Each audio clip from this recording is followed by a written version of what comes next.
Hi everyone, my name is Remy and I have the channel Rem's Family out on YouTube. When Scott asked me to make a video about how I can provide food for my family all year round, at first I was supposed to be there. Unfortunately, something came up and I couldn't make it. So of course I was gonna say yes to his video. So here's my story.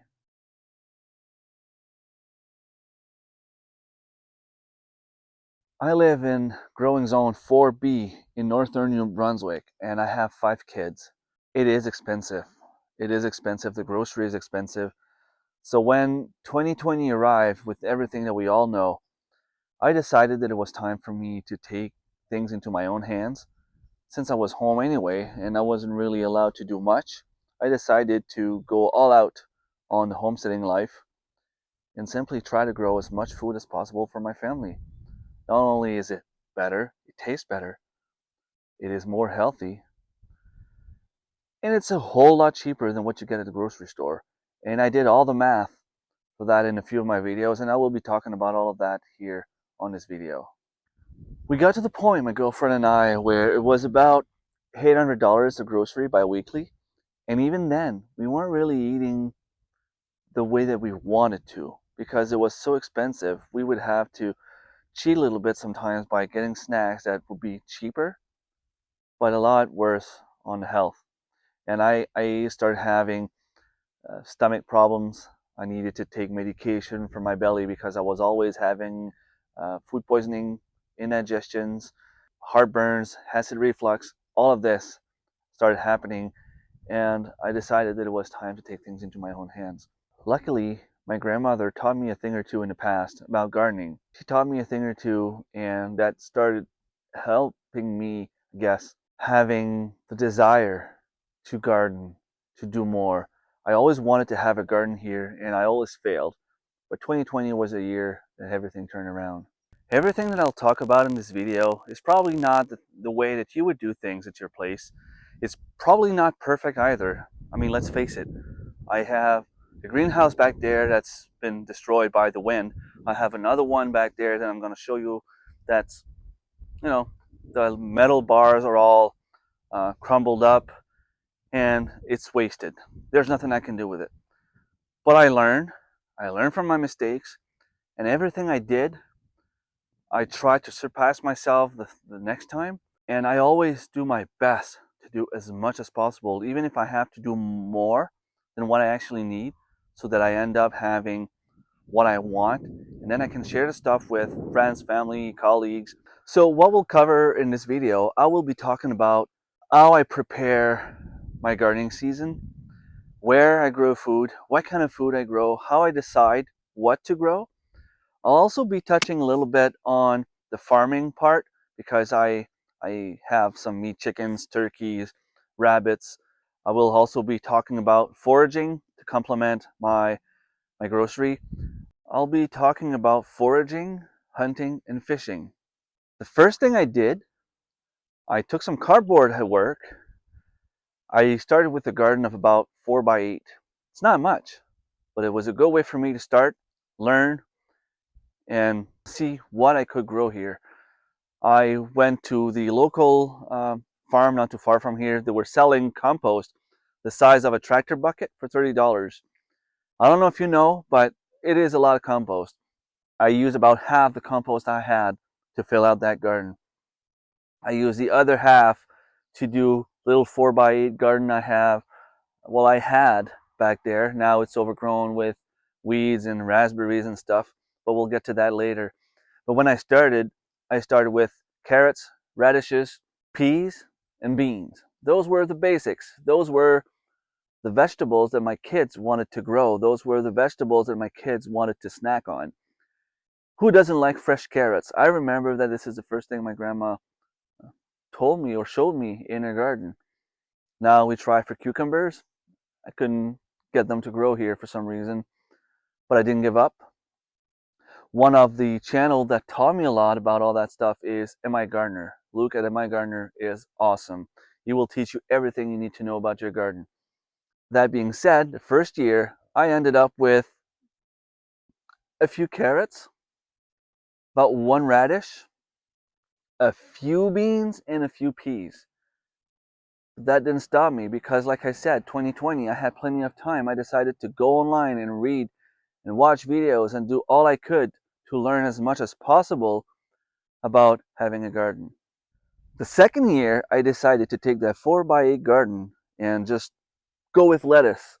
Anything that was lettuce related. Red lettuce, romaine lettuce, and a few radishes, but that was pretty much it. And the one garden you see back there, I had a friend of mine come over with his tractor tiller. He tilled the land for me, and it was only about, I don't know, 12 by 9 when he came the first time. I didn't want to have something too big because if you go too big too fast, then you lose control and you don't have time to learn and you're going to give up. Just start small and expand. And from there, I then learned how to grow tomatoes. I learned to grow cucumbers. I learned to grow carrots, radishes, pumpkins, squash, zucchinis. I've never tried zucchinis before I had my own garden. And now that I have my own garden, I am telling you that the time of work that I put in there, I don't waste food. At least I'm trying not to. I know the kids, it's a different story, but there's nothing we can do about that, right? In the third year, the guy came with his tractor tiller and he tilled what you see there. So I asked him to go bigger, and I think it's about, well, there's a lot of weed now. It doesn't look like much, but I'm going to work on that in the next few days. It's about 18 feet wide by 36 long. So with that, I was able to grow carrots for a year, radishes, not for a year because you can't really preserve the radishes, but it was enough for me to be able to have a few meals, a few salads. The kids would snack on them. I go to work, I would bring some. It was just starting to feel like I was saving a little bit of money, even though it wasn't really enough to save on long term for a year. My brother started doing the same thing at the same time as me, and whatever he had too much of, he would share with me. I had a lot of lettuce. He had a lot of beans. He gave me some beans. I gave him some lettuce. It was a good way to share food, learn from each other, to share the food, to not waste. And now I have trellis there for my cucumbers. I have tomatoes growing in the greenhouse back there. I have strawberries in that garden bed. Well, now they're pretty much dead because of all the weeds, but I still have some more back there. You can probably see them if you look way back. They're growing, they're getting bigger, they're spreading. Who cares? People told me strawberries spread, and it's food. I don't care if it spreads. I I planted zucchini, squash, corn, radish, lettuce, kale. I ended up having free rhubarb. Rhubarb, I mean, it's people are trying to get rid of it. You can just take a rhubarb, cut it in 5 pieces, put that in the ground, it's going to grow. Put that all over your property. You're going to have free food forever. I was able to get strawberries for free after, and even the ones that I got, I had some that were about 25 roots of strawberries for like 20 bucks back then, if not cheaper. I know it's getting more expensive, but you get the point. I had a few friends that gave me cuttings of white currants, black currants, red currants. I bought a few grapes. I did one investment, one summer, where I invested about $500 worth of fruit trees. I bought 2 apple trees, 2 plum trees, 2 cherry trees, about 8 different type of grapevines, 2 Saskatoon berries. I have a bunch of blueberries. Back there I have American hazelnuts. I lost one, I'm gonna need to buy one more. A bunch of perennial plants, mandarin balm, lemon balm, lime balm, echinacea. I just have so much growing all over the place now. Today is year 5, and just on my property alone, I can feed my family for a whole year. When I plan for my garden for summer, I have to think, what are my kids going to eat? But I also have to think about myself and about my girlfriend because the kids won't eat zucchinis and squash, but I do. I have come across a beautiful place, community garden. The way that it works for us, all you have to do is take care of your own aisle. It's free. They're asking you to sell tickets if you want. You don't have to, but you get one full aisle, and I measured it last year. It's 165 feet. You have one strip 165 feet long. That's free space where I can grow food. Someone is there taking care of the soil, adding compost, tilling the garden, doing everything they can to make sure that it's presentable, that it's good soil, that I can plant whatever I want. I go there and I plant my carrots. Now, how do I do that? My family eats a lot of carrots. We eat carrots about maybe twice a week. In a year, there's 52 weeks. So I need about 104 portions of carrots, which is about 1 pound. Let's say a pound of carrots for a family of 7. So I need to grow at least 104 pounds of carrots. By now, I know that if I grow about this wide, this many seeds, until I get to this point, that's giving me about 100 pounds of carrots. And that's if they all grow. So every year, I tell myself I need 150 pounds. I always add 20%. So it's not really 150. I said 150, but you get the point. I go at least like 120, 125 pounds of carrots. So if I need 20 feet to get 100 pounds, well, I'll go 20, 24 feet, 25 feet maybe. And that way I'll get an extra few pounds. And if I don't have a good season, at least I'll have enough. If I have a good season, I'll have some more that I can preserve, and I'm going to talk about preservation later. And what that does is, if next year I have a bad season, I have enough carrot this year to cover a little bit of next year, of next season, so that way next season is not a total loss. So I end up with about 130, 140 pounds of carrots every year. And like I said, we eat about a pound every 3 to 4 days. Something else that we eat a lot: beans, peas, onions, tomatoes. Although we don't really eat onions and tomatoes the way that other people do, because I'm not going to eat a tomato sandwich. I don't like it. I'm not going to eat onions in my salad. We don't like it. But we'll use onions, peppers, tomatoes. We'll make spaghetti sauce. We'll make salsa.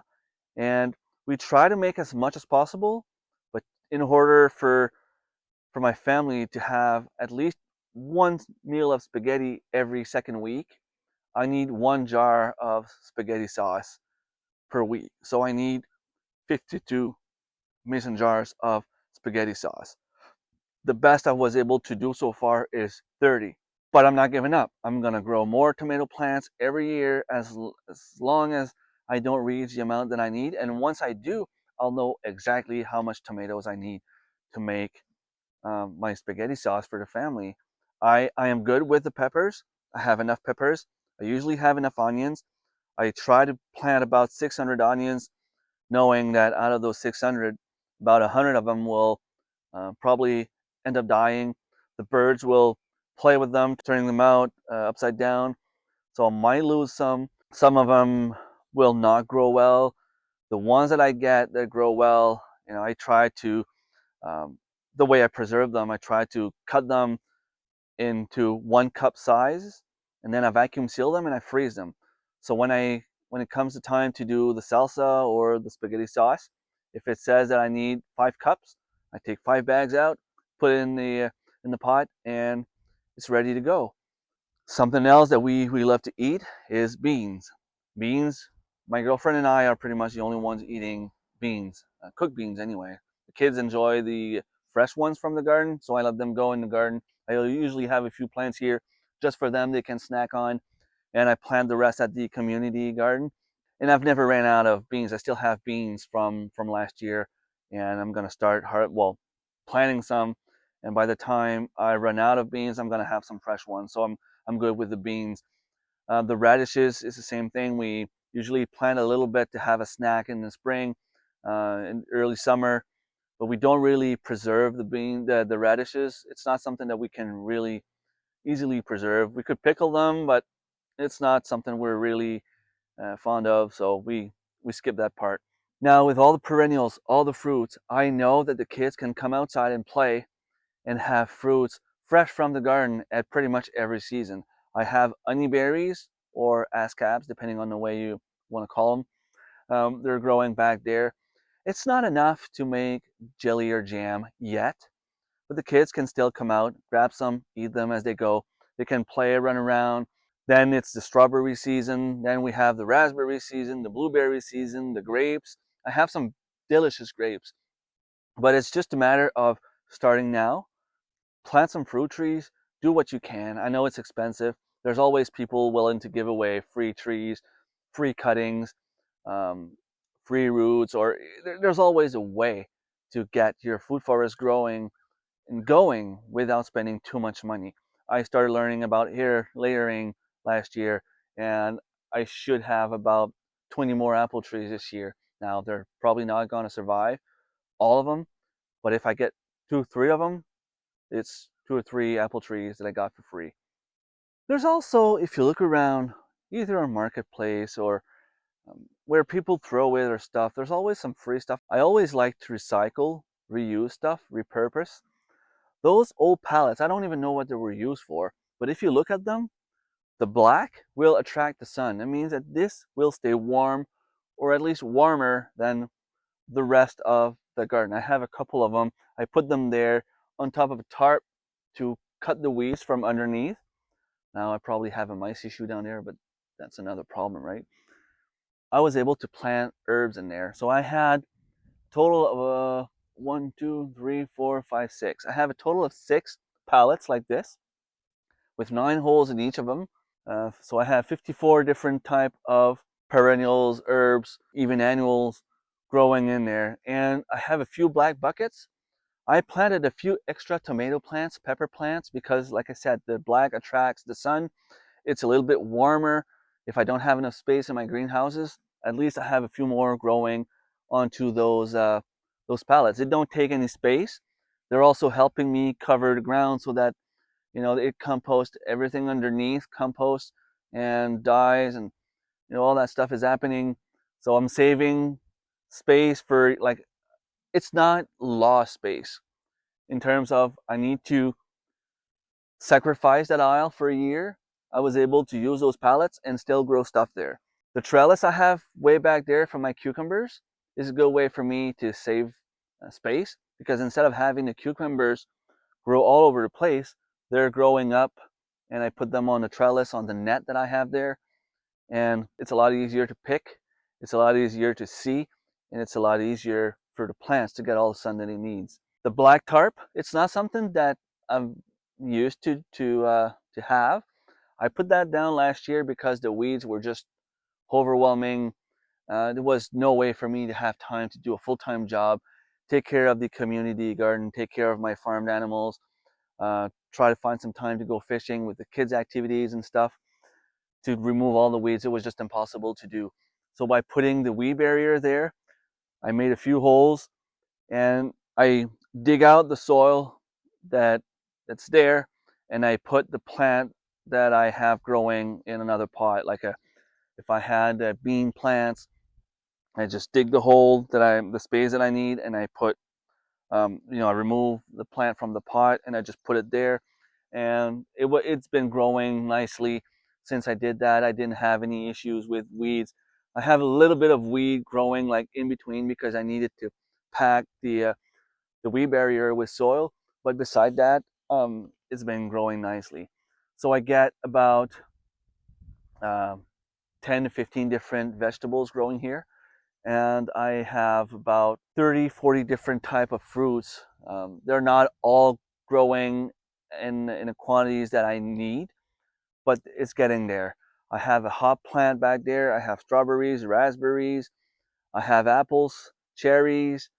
I even use a lilacs. I mean, it's not just that it tastes good. You can make delicious jelly with that. I have gooseberries.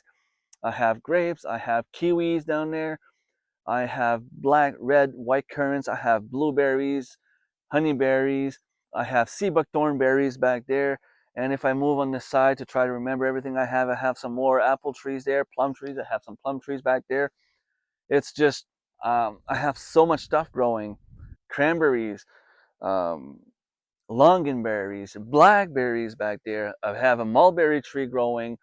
I had some pear trees. They died. That's going to be my only investment for this year. I'm going to need to buy 2 pear trees and I'm gonna have to separate them. I think one of them caught a disease, and it spread to my other pear tree.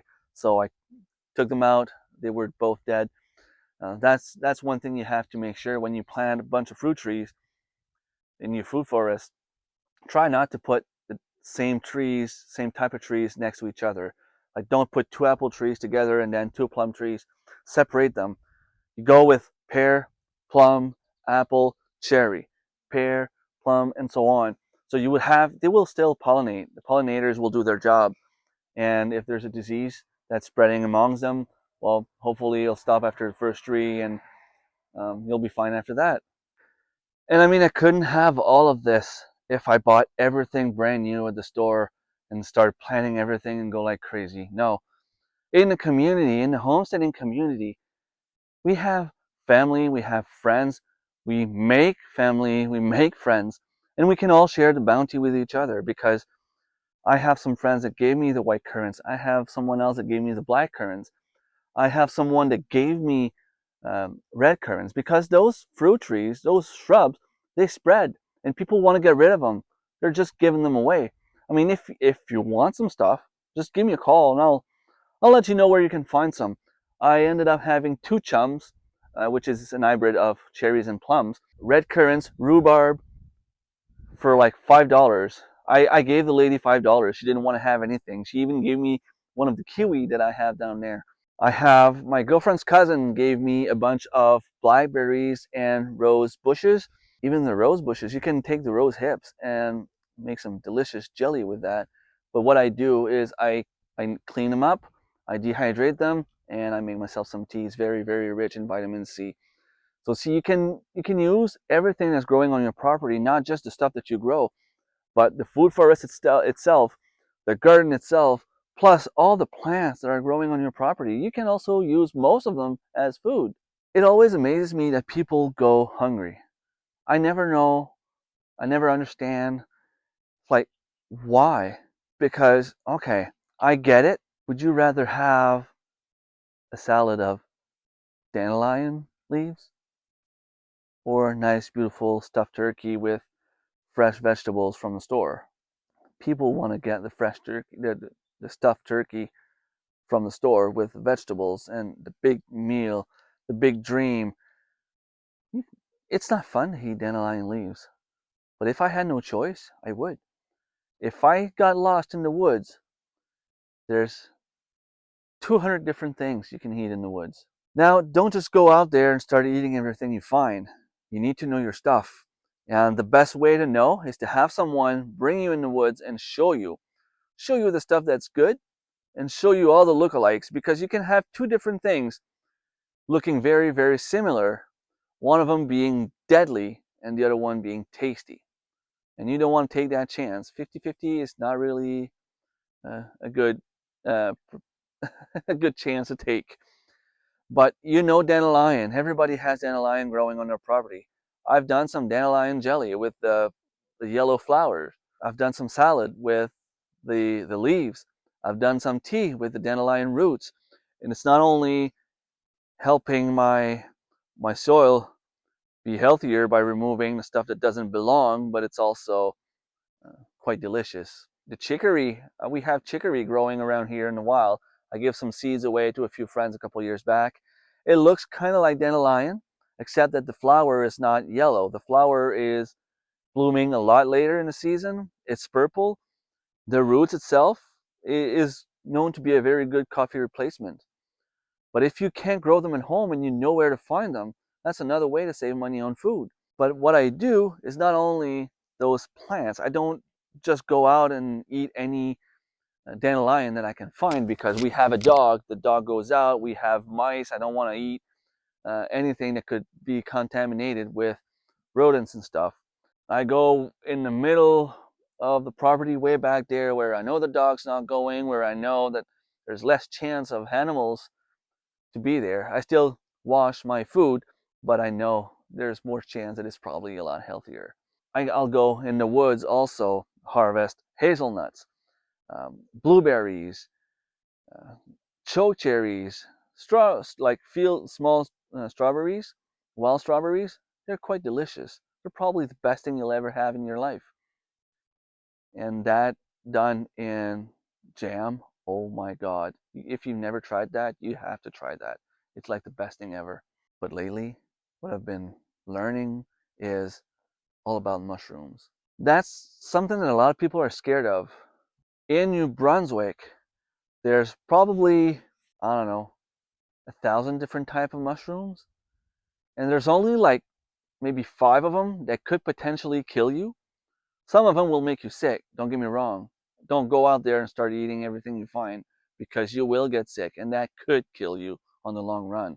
You can touch any mushroom, you can lick any mushroom, you can chew on a mushroom and spit it out. As long as you don't swallow them, nothing will happen to you. We can't say the same thing about plants. So people tend to be more scared of mushrooms than they are of plants. Not anymore, not me. I'm more afraid of all the plants than I am afraid of the mushrooms. I started learning about how to identify the mushrooms and wild plants, and I get some extra food out of that. There's the puffball mushroom, the chanterelle, the lobster mushrooms, um, there's the oysters. There's a few different types that we like here that I can just go harvest, bring home, preserve. I'm saving a lot of money there as well. Instead of buying mushrooms from the store, I can go in the woods and get some. I can leave on a spring day, go in the woods fishing, come back home with trout and with fiddleheads. The fiddleheads, you have to be careful because there's a way to prepare it. We're used to it. We know that we blanch them. I do it twice just to remove the toxins from the plant, and then we vacuum and freeze them. We know we'll eat fiddleheads about once a week, so I try to make 1 pound portions. So we need about 50, 52 pounds. I always go a little bit more so I can share with friends, and sometimes we'll have people coming over. We'll eat maybe a little bit more than just a 1 pound. But that's the way I try to go with fiddleheads. So I can go fishing today, go harvest some fiddleheads and trout, and come back home with about 4 meals for free. I can go fishing in late summer, get some fish, and find some delicious mushrooms to eat and make a few more meals. Talking about fish, depending on where you live, the fish will be different than what I have here. Basically, in the rivers, streams, brooks, lakes, dams, around here we have trout. That's pretty much all we have. At least that's pretty much all that we can eat. But about 15 minutes that way, there's the beach, seawater. And there, you don't need a license. You can just go, as long as you follow the rules, you don't need a license, you can go and fish for whatever fish you want. We have cod, we have eels, we have mackerel, we have bass, we have, well, we're not allowed to keep lobsters and crabs like people would have in different parts of the world. I know people in Alaska can go put cages if they want, but here, unless you have uh, a fisherman business or unless you're a native, First Nation, you cannot go fish for lobsters and crabs. But that being said, we can easily catch mackerel even from the shore and use that same mackerel either to eat or as bait for striped bass. Striped bass will get anywhere between 5 to 10 pounds in the size that we are allowed to keep. They get bigger than that, they get smaller than that, but we can only keep the ones that are between 50 and 65 centimeters, which would be roughly like 19 and a half inches to 26 and a half inches. Those bass, from experience, are around 4 pounds to 10 pounds. We're allowed to have, well, I think this year changed to 4 per person in possession. It used to be 3. And with my family of 7, that's allowing me to have 21. Every side of a bass that would be big enough to keep is a meal. So out of 1 fish, we have 2 meals. Out of 21 fish, we have 42 meals. 42 meals of fish. That's fish almost once a week for year round. Keep in mind, we'll catch mackerel, we might catch some cod, and I even caught some flatfish a couple of years back. We have, like I said, trout, flatfish, mackerel, cod. There's a way to eat fish at least once a week. We can go for mussels, we can go for clams. That's a few more meals right there. And there's also the hunting. The hunting is very interesting because people say, yeah, but you need a license, it's expensive, blah, blah, blah. Yeah, there is a little upfront cost. If you're lucky, you might be like me, where your grandfather had a rifle, passed it down from generations to generation. I ended up having a few rifles from my dad that didn't cost me anything. It probably cost my grandpa something way back then, but right now it's free for me anyway. I have to buy the bullets. I have to apply to pay for applying for moose hunting and deer for the doe tag. It's a draw, so I have to apply for that. It's about $10 for moose and like $5 for a doe tag. Then if you get drawn, the deer, it's already purchased. You need to have your deer license purchased before you can apply. But moose, if you get drawn, it's another $80. Now we usually separate all the expenses between the group of 3 or 4, depending on the year, depending on how we feel or who's coming and all that stuff. But keep in mind that out of one moose, we can get anywhere between 3 and 700 pounds of meat. Now, I'm not talking boneless meat. I'm still talking about the meat with the bones on them. Because when we do it, they weigh out the carcass after we remove the skin and after it's all empty. And that's what you're being charged for at the butcher.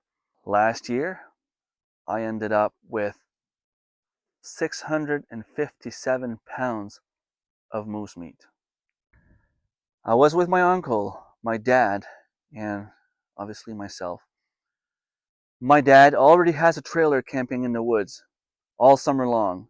That's not more expensive to go moose hunting than it is for him to go spend the weekend at the trailer. His trailer is parked at my uncle's camp, and the whole family is there. Well, the whole family. I have 2 uncles and my dad there.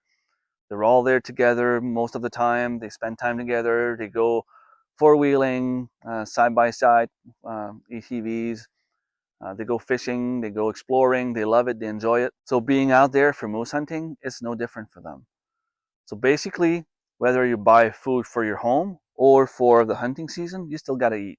It might cost you a little bit more gas because you might be traveling a little bit more. It will cost you a little bit of gas for the generator because obviously you're in the woods, you got no electricity. And you might be using a little bit of propane because you're cooking on a propane stove compared to what you would have at home.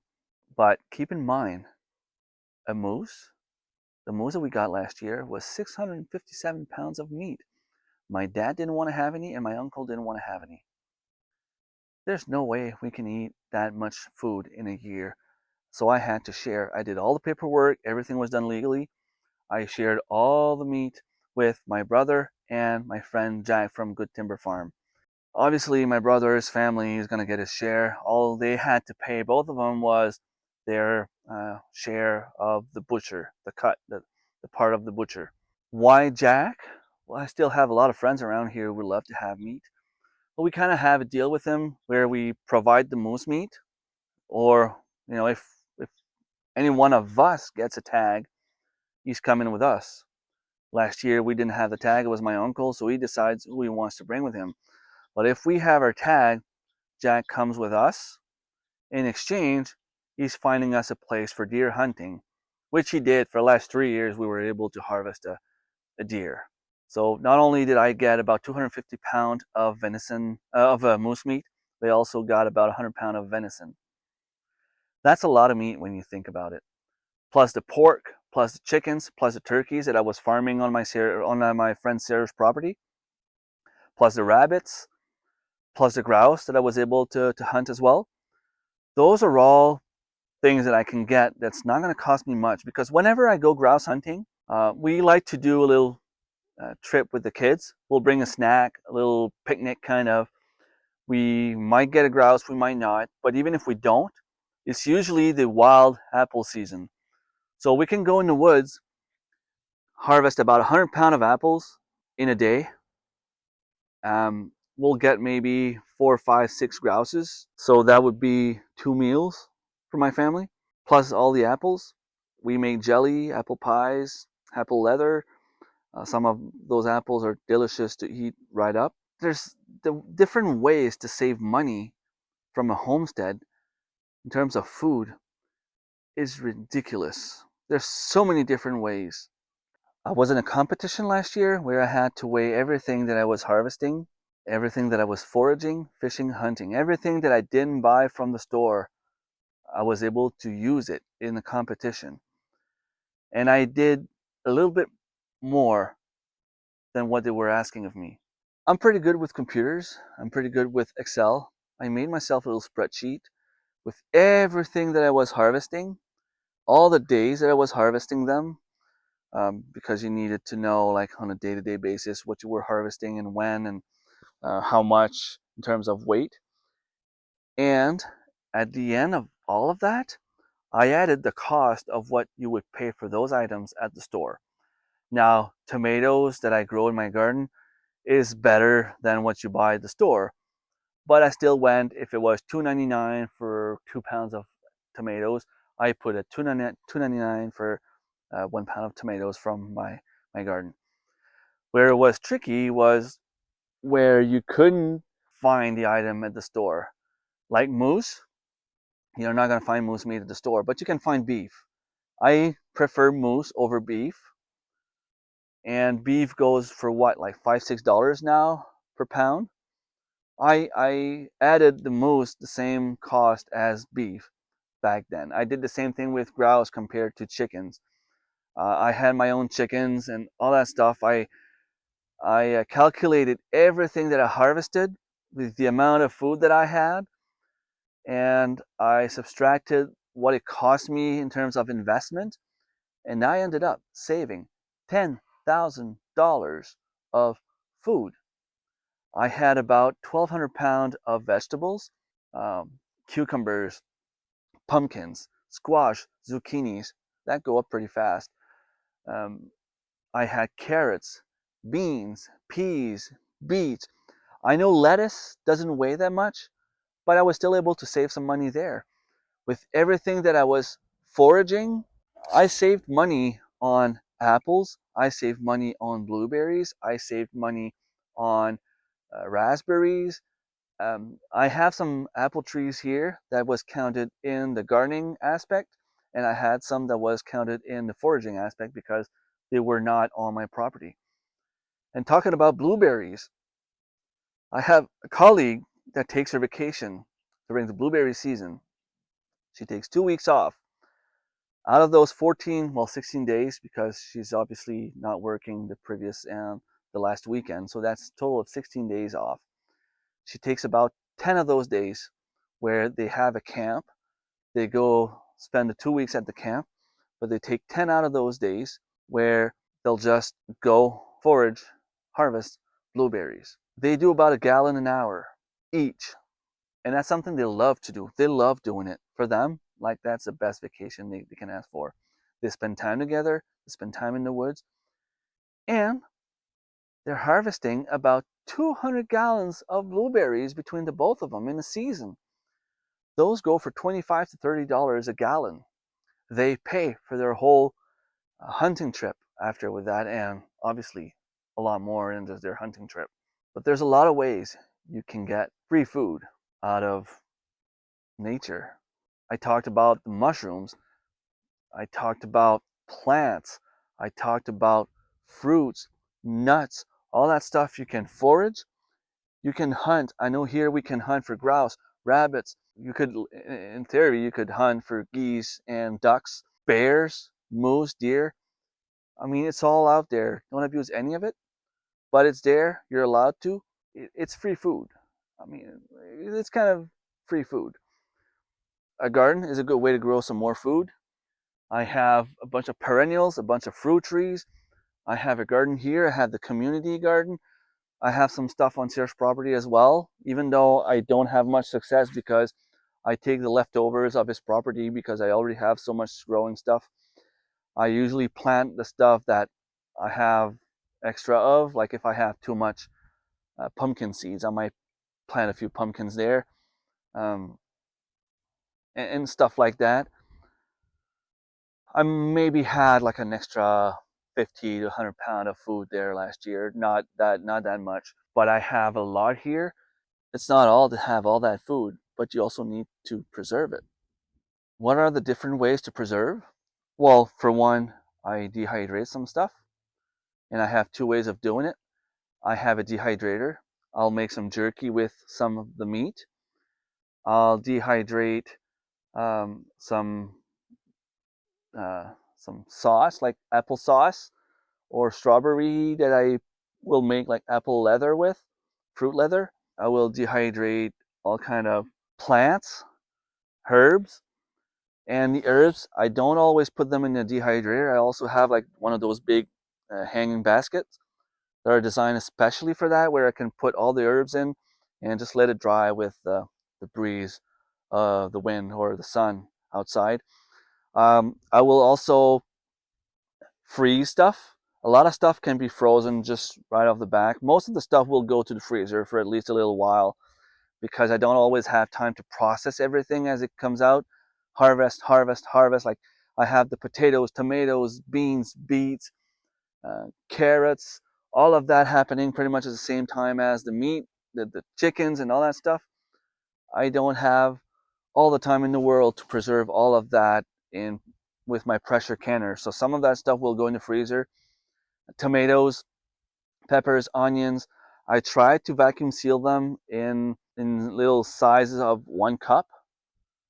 Onions and peppers at least. Tomatoes, it's a big difference because I have way too much. But I will prepare the onions and peppers in size of 1 cups. I freeze them, vacuum seal. I have a vacuum sealer that I will vacuum seal a lot of stuff. Um, all the stuff that can be put straight up in the freezer, zucchini, squash, you don't need to blanch them. Um, you can put that straight up in the freezer. All the fruits, the same, cherries, chokecherries, blueberries, raspberries, strawberries, all the currants I have, the black, white, red currants, gooseberries. I freeze everything and then I'll use them in a smoothie in the winter, or this time of year it's starting to get warm. I still have a bunch of fruits frozen from last year. Um, One thing that's pretty cool, I have a friend that doesn't have much time to do any of that stuff, the gardening and so on. He doesn't have much space, but he has a freeze dryer. We have a little deal. I use the freeze dryer. Well, he'll freeze dry the stuff for me in exchange of 50% of what I bring him. So if I bring him 100 pounds of cucumbers, he will freeze dry everything for me. He will keep 50 pounds for him, 50 pounds for me. And that's good because that's another reason why I will try to grow a little bit more stuff. If I can get an extra 50 pounds of carrots over what I need, well, I can make another 25 pounds of freeze-dried carrots for myself. Obviously, it's not 25 pounds once it's done, but he gets 25, I get 25, everybody's happy. The fun part about freeze-drying stuff, it's expensive. Yeah, for buying the machine, it's very expensive. It's like $5,000, if not more. But that food will last up to 25 years. Let that sink in. So other ways that I will preserve food is I will water bath can all the jellies, jams, everything that's acidic enough, tomato sauce and so on. I will pressure can everything that needs to be pressure canned, carrots, beans, beets, meat, soup and so on. I follow the Bernardin, or in English for Americans, the Ball Book. I follow those guidelines. I find it safe and that's what I trust. I know a lot of people have a bunch of different ways and they'll be like, well, my grandparents have been doing this forever and they're still alive. Yeah, I've been crossing the road without looking on the two sides before I cross the road and I'm still alive. That doesn't mean that I should keep on doing it. I'm not really doing that, but you get the point. I mean, I'm not gonna be here and tell you to do something that's not considered safe. I just feel like you should follow what you want to follow, but make sure you do this everything in a safe way. I have a pantry and I have 4 freezers. A lot of stuff will go in the freezer. All the meat, chicken, turkeys, moose, pork, rabbits, all that stuff, venison will go in the freezer. Like I said, I put a lot of fruits and vegetables in the freezer as well, so that whenever I have time, I can actually get to it to preserve it in salsa, spaghetti sauce, other ways of canning. I also dehydrate and grind stuff, and we'll use it as spice. Like I can have peppers dehydrated, grinded, and I will have my own pepper. Someone I know made sea salt. She was supposed to give me some, so I just can't wait to try it. Having the beach here, not too far, it'd be cool. I guess something weird though, the further south you go, the more salty the water is.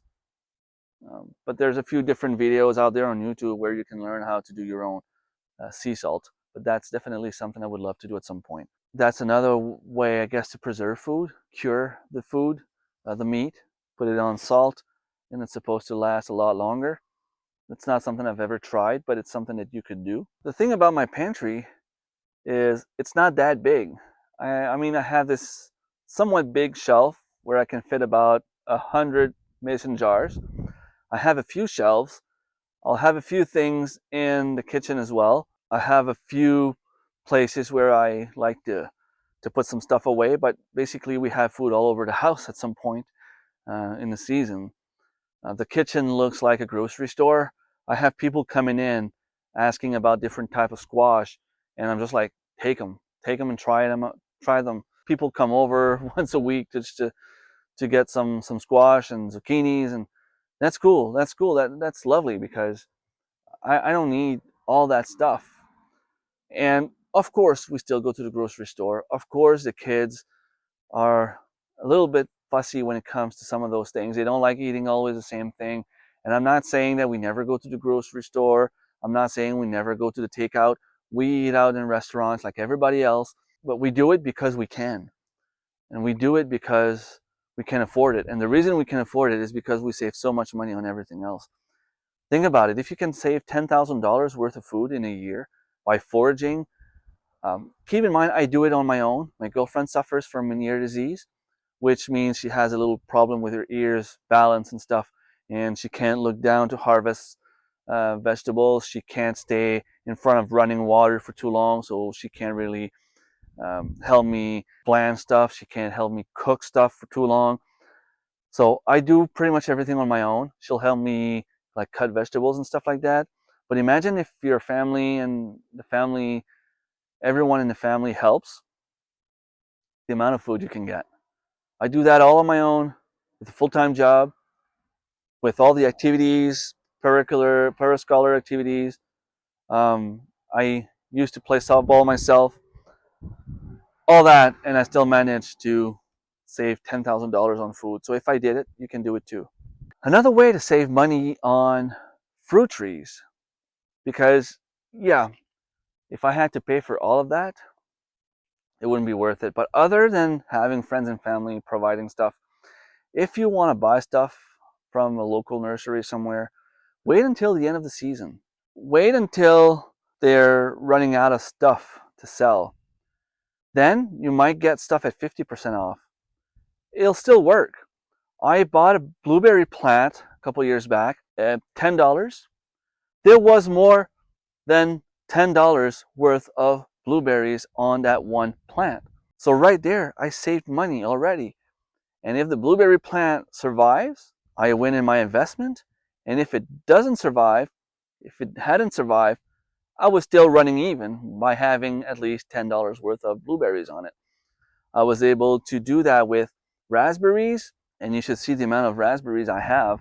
I did the same thing with some of the strawberries, with some of the grapevines, with some of the fruit trees. I have one apple tree. It's not looking the best. Like it doesn't look like a big, huge, super magnificent apple tree, but it's still producing apples. And I got it for like $20 at the end of the season. $20 nowadays is like what? 30 apples? That's about the amount of apples I've had on that tree alone already after 3 years. Well, it started producing about 3 years ago. So it's all worth it. I have the other Macintosh apple tree next to it, producing apples every year except last year. And it's been producing 50, 60 pounds of apples. Imagine 60 pounds of apples per year on that one tree. And I have another half a dozen apple trees back there. You can save money by doing cuttings, by buying cheap at the nursery. You can have people getting rid of some stuff. There's just so many ways to save money, really. And is there anything better than seeing kids run outside, play with all kind of stuff, play hide and seek, play tag, whatever kids play nowadays? That's if they play some stuff at all. And go out and eat some fresh strawberries, or eat some honeyberries, eat some fresh cherries right out of the tree, Saskatoon berries. I mean, I try not to grow. I don't have anything here that's deadly. I don't grow anything that's toxic. The most toxic thing I have would be the Saskatoon berries and all other fruits, if you were to eat the seeds. But kids, they don't eat the seeds. They know better. I mean, my youngest is 12 now. He knows better. We have grapes, we have kiwis, we have so many different things for all different time of the season. You can just go out at any time and eat a breakfast outside. I do that in the summer as well. Before I go to work, I'll come out, eat a dozen strawberries with my coffee, and then head to work. It doesn't get better than that. I love doing that. I'll come on the swing, eat a few strawberries. I'll go get a cucumber for my snack later that day. Even the spruce dips provide me with some food because I can eat the spruce dips. In about a month from now, I'll start seeing some new growth, and those are the spruce dips that I can use to make jelly, salad, anything really. I didn't start all of this and go from point 1 to point 100 at the same day. I build slowly, steadily. I had it a little bit every year. That's the best way to go. If you're like me and you want to save money on food, the best time to start is now, because fruit trees are just going to get more and more expensive. The grocery is just going to get more and more expensive. But if you start planning now, you start your garden now, you start your food forest now, if there was ever a video that would make you decide to start a food forest now, I hope that this is it. I hope that you decide after you're done, when you get home, I hope you decide this year is the year that I'm doing it. I hope that I can make you do that move if it's not already done, because you can save so much money by doing this. People starve around the world, and yet there's so much free food around. Yeah, okay, maybe you're right. Fruit trees are not going to produce all year round, but they can produce a lot and you can preserve a lot. Everyone watching this video knows how to preserve food, and I know it. If you don't know, ask me. Leave a comment in the comment section. If you're watching this from YouTube, I will answer. I will make you a video if you need. I will help you learn how to preserve your food, how to use it, what to do with everything you harvest, how to save time, how to save money. If it hasn't been answered in this video, if you still don't know what to do, I will make myself available to answer your questions. I just want people to live a healthy life. I want people to have food on their table. I cannot provide food for the whole community. If someone you know is hungry, they can't eat, I will gladly cook them a meal, but I cannot provide for someone forever. But I can give information, I can share information.